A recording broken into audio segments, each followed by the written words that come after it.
am Michelle Tyson. And today, one of the hot topics we want to be discussing is the Trump impeachments,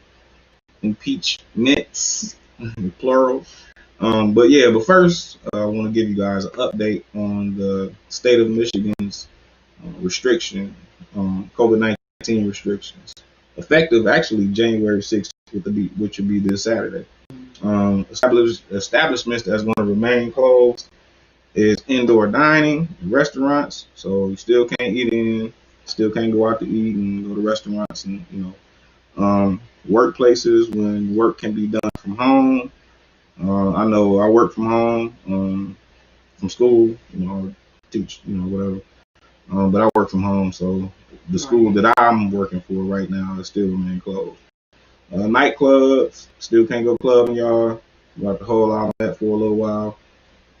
Water parks, we ain't going to no water park right now in the wintertime, so you ain't got to worry about going to no water parks. And contact sports, which is weird because football is still in, even though it's getting closer to the championship, but still. Anyway, but establishments that will remain open with restrictions, and that will be indoor fitness centers, like fitness and stuff like that.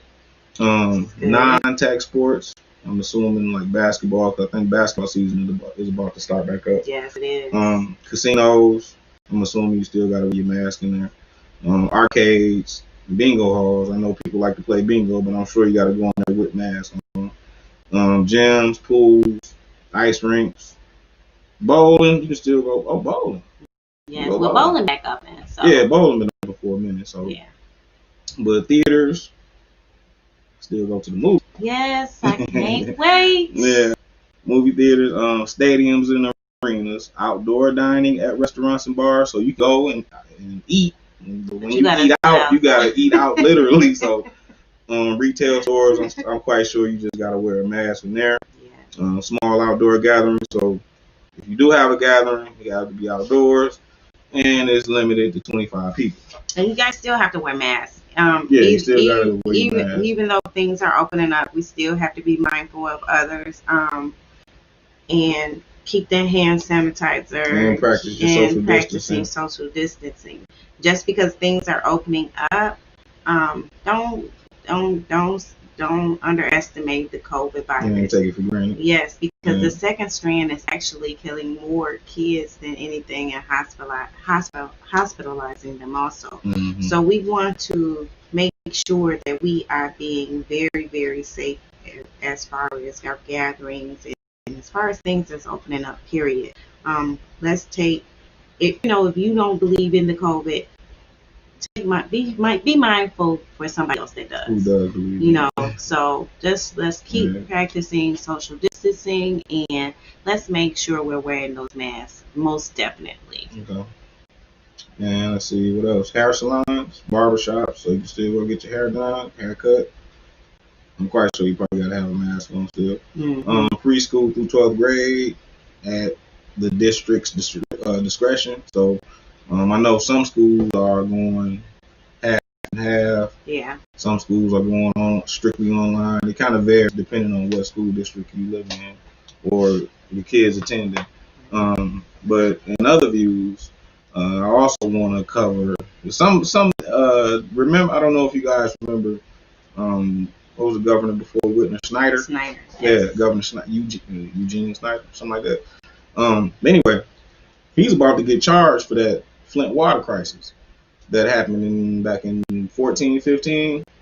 He's about to get charged. They really haven't specified what the charges are. One charge could possibly be involuntary manslaughter, but they really haven't specified what the charges are going to be. But him and others that were involved in his administration will be charged as well. Just thought I want to get that out. I think that's well overdue. A lot of people were affected by that, and the first time I tried to charge him, it didn't work. So did he resign, or he just? I can't remember how that went. He didn't resign, did he? I can't remember. His term was just up. I don't remember. I think his term just ended up being up. But I am very happy that is finally getting charged, and everybody else that had their hands in it, because it's just like the COVID. It's just like the COVID virus. People know ahead of time what's going on. Um, they get all these. They have all these scientists, all these labs to test everything, so they know ahead of time. Um, I think it's long well overdue, and I'm just very, very happy that it's finally the people who loved ones are getting some type of justice. So that's very good. Yeah, for those who are not aware of what really happened in regards to that case or issue, basically he switched the Flint water, or the main source of water from the lakes to the Flint River. So everybody's drinking water and stuff like that came from the Flint River. So yeah, see, so yeah, a lot of people getting sick. They had to start, sending water from other places. People started donating bottled water, and actually the crisis still hasn't been fixed. We just haven't people been. Still send a lot of artists still send water over there. I know Will Smith's son does a lot for Flint and supports a lot. And shout outs to him. Kudos to you for doing that continuously. That's very sweet. It's a lot of youth that are doing a lot of good things for this country right now. So shout out to all of those young people. Yeah, but he's finally getting in trouble. That was about almost 7 years ago. I mean, it took long enough. But like Michelle was saying, it still hasn't been resolved. Flint water is still, the source is still from the Flint River. They still got contaminated lead water, and it's still unhealthy. So that still hasn't been resolved. We don't hear about it still. Just because we don't hear about it doesn't mean it's going on. Right. But, it was kind of, at one point, everybody was saying support Flint and pray for Flint and stuff like that. You don't hear about it no more, but it's still going on. But anyway, he's getting charged. So we'll keep you guys updated later on what those charges are going to be, right, or maybe, or whatever. So we'll keep you updated on that as well. And other views, Betsy. What is the boss been up to? Now she is resigning. She's resigning. She's stepping back. She doesn't want anything, and she's I think she's over the Department of Education. She is part of the Trump administration. For those who not aware of who Betsy DeVos is, she's a big wig. I'm quite sure you heard of the DeVos Hall, yeah, in Grand Rapids. That's her and her family, her bloodline.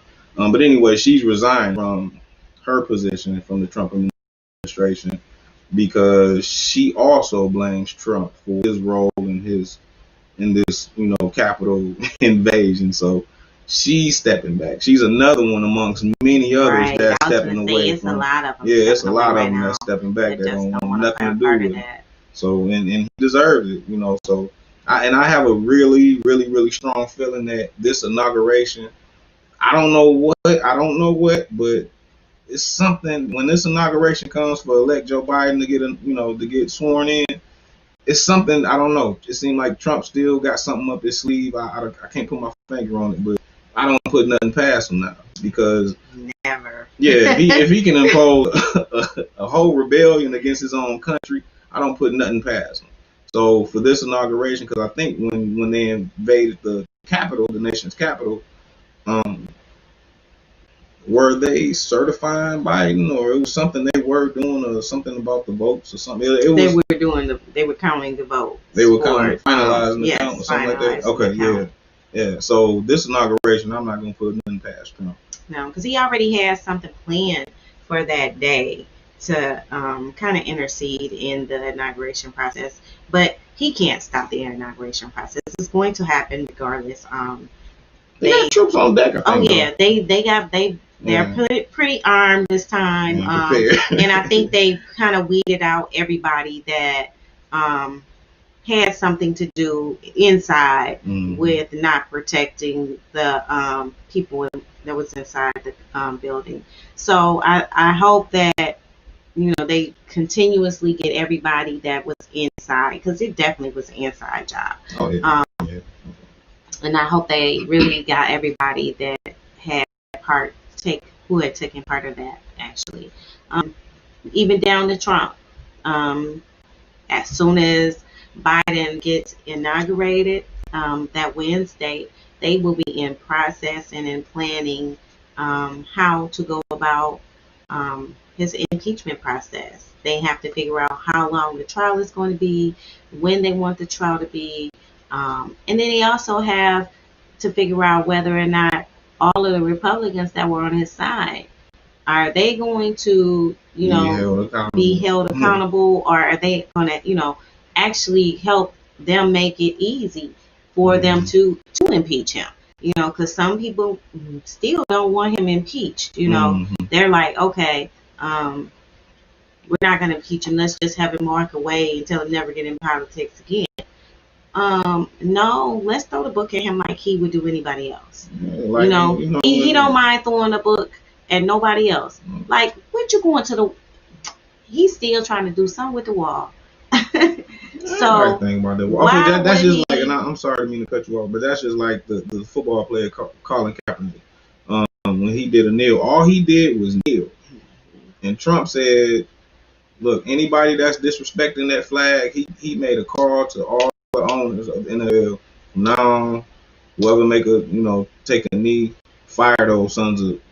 That's that money. Yeah. That's all about money. And like you was back to what you were saying, you gonna throw the book? Just throw the book. You want to throw the book at them, and all he did was kneel. That's all he did was kneel. You imposed it's a two-way street when it comes to him. Yeah, it's a two-way street. Double-edged sword. Yeah, and I think that's wrong. Yeah. I'm not gonna say.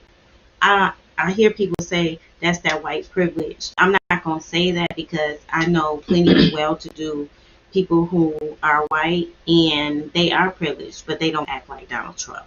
They actually have sense. Yeah. So I'm not going to say it's white privilege. I'm just going to say that's that dumb mind thinking. That's stupid mind thinking. Yeah. So that's exactly what I'm going to say. Call it, because not all people are alike.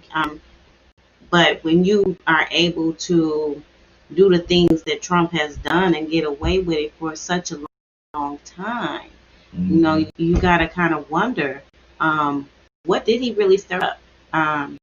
What did he resolve? Because it's like basically only thing he did was bring out more hate.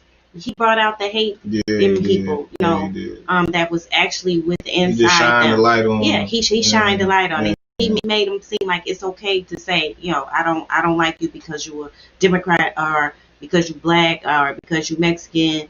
I don't like you because you're Republican or you're a liberal. He made it easier for those hate words to come out and for people to show that they hate. And I think that he needs to be shown that people are upset because you took the world to a whole new level, and he needs to be reprimanded for it. He needs to be punished. Just like you said. I don't like the death penalty, but I think he should get life without parole.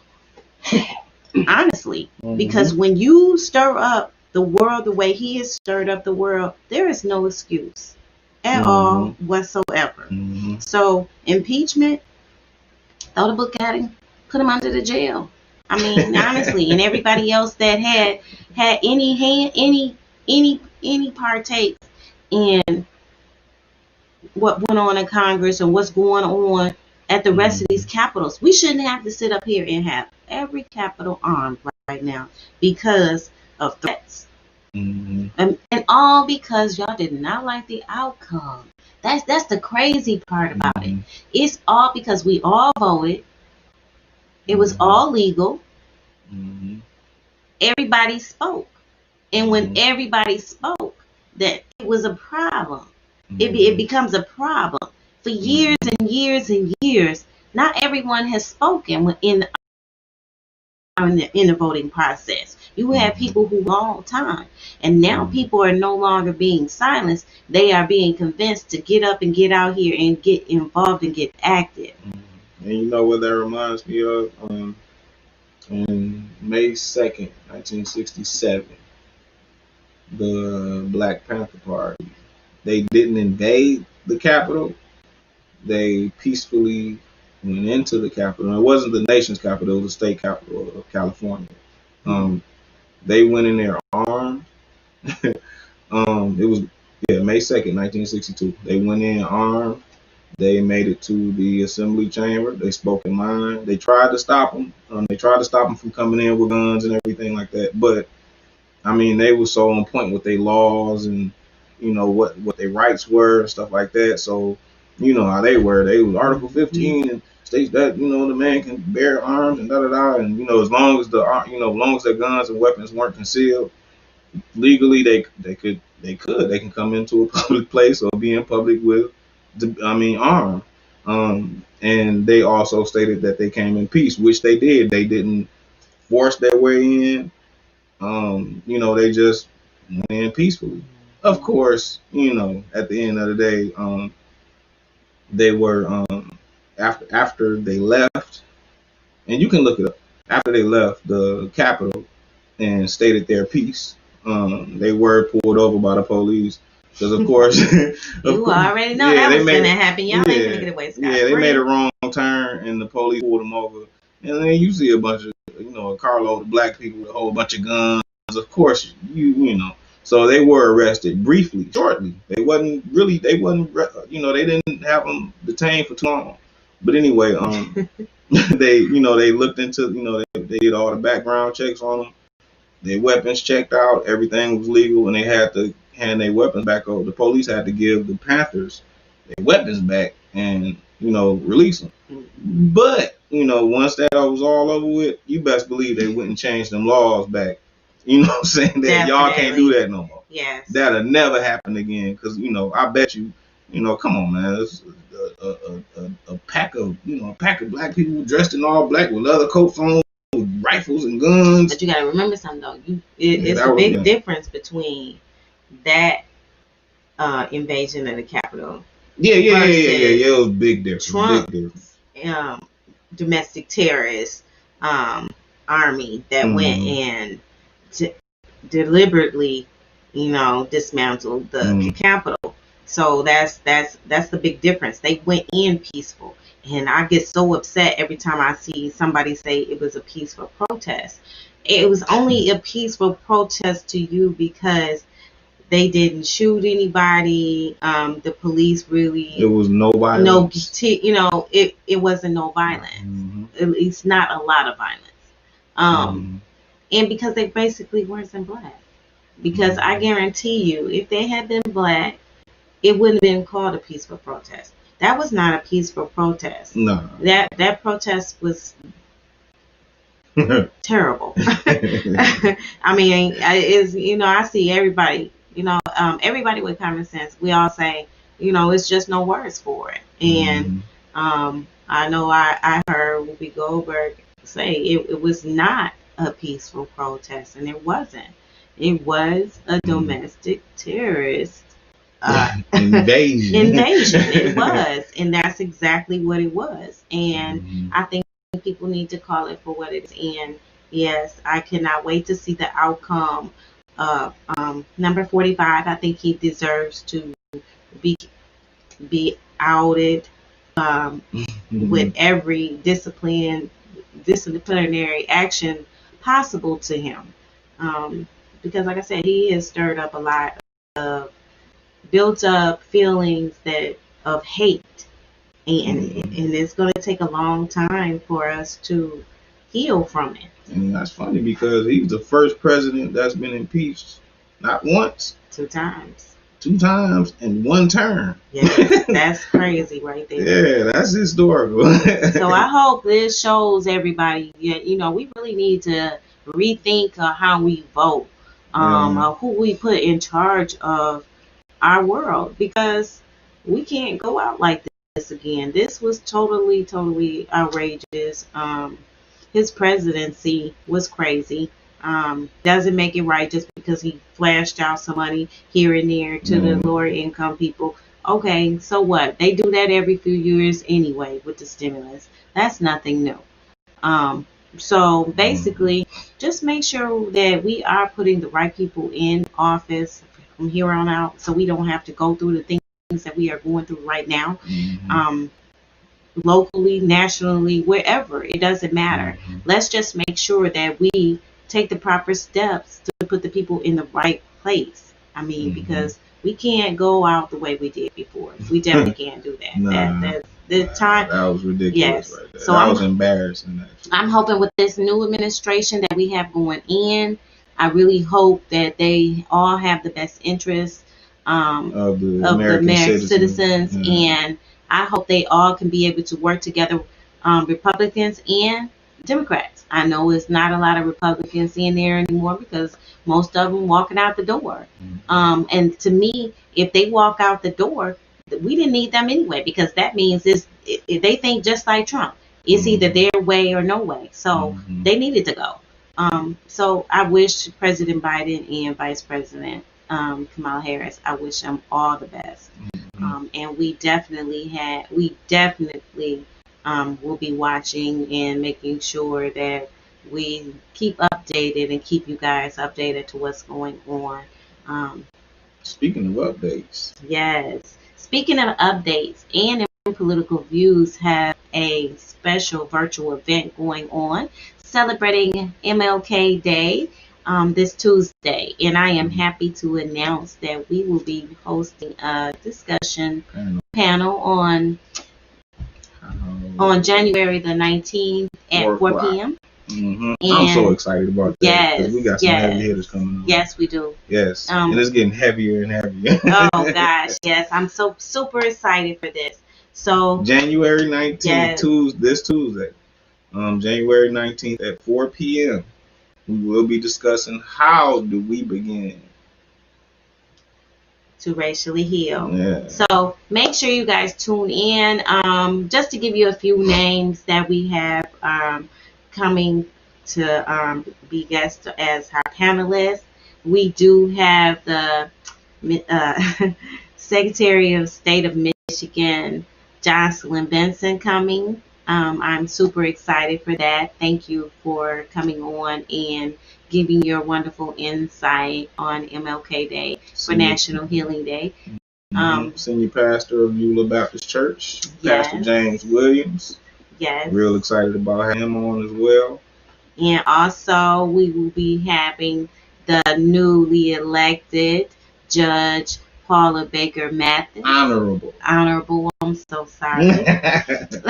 She is a very wonderful, sweet person, and I love listening to her and talking to her.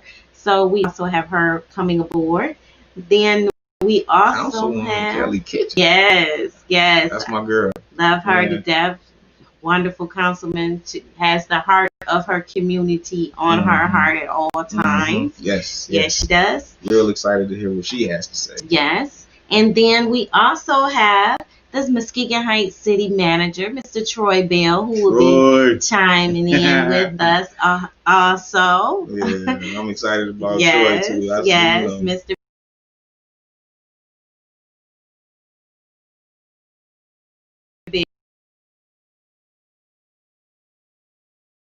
Bell.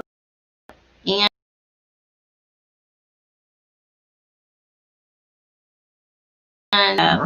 Brian. Can't forget about Brian. Yes, definitely. Pastor. Pastor. And then we have Ryan Bennett. Yes. The newly elected Democratic chair for Muskegon County Democratic Party. Ryan. Yes. Speaking of Democratic Party, I always love the women who support the Democratic Party. We will also be joining us, Miss Sonia Marie Hernandez. Sonia. Yes. Thank you for accepting a quick invitation. Last minute. Yes. I'm like, hey, what you got going on? So thank you for accepting that. And then not only that, we have Floyd Cook. Mr. Floyd Cook representing representing the NAACP, giving his take and expertise on racial healing and how do we begin. So you guys tune on in because, like I said, that's going to be a great panel discussion, and we got got some wonderful folks tuning in and participating. So you guys, don't forget, Tuesday, January 19th, MLK Day. And don't forget about the silent video. oh yeah, also you guys know that we also have another business also. Taking Back Muskegon will also be hosting a MLK Day live video for what racial healing looks like to our youth today. And what it means. Yes. So look out for that video, our Muskegon Youth in Action. And shout out to Andy O'Reilly from the Muskegon channel for shooting our video for us. Thanks, Andy. Thank you. We really appreciate you for that. Great guy, and my boss also, because I also work for the Muskegon channel. So yes, we try to keep everything in one swell swoop. So we really appreciate everybody. Oh, I definitely can't forget one other group and one other organization who have had our back for so long since we started. Muskegon Cadillac Inc. I cannot forget you guys. Cadillac Inc. Thank you so much. They are also partnering with us for both events. So thank you guys. We really appreciate you. We love you. We love that you support us. We love that you believed in us. So we just wanted to take this time to give a little shout out to those who support us and continue to tune in. And don't forget, this Tuesday this week, we will be hosting our live panel discussion. So hope to see you again on Tuesday, you guys. I'm Michelle Tyson. And I'm Alliance Watts. See you again. Thanks. See you later.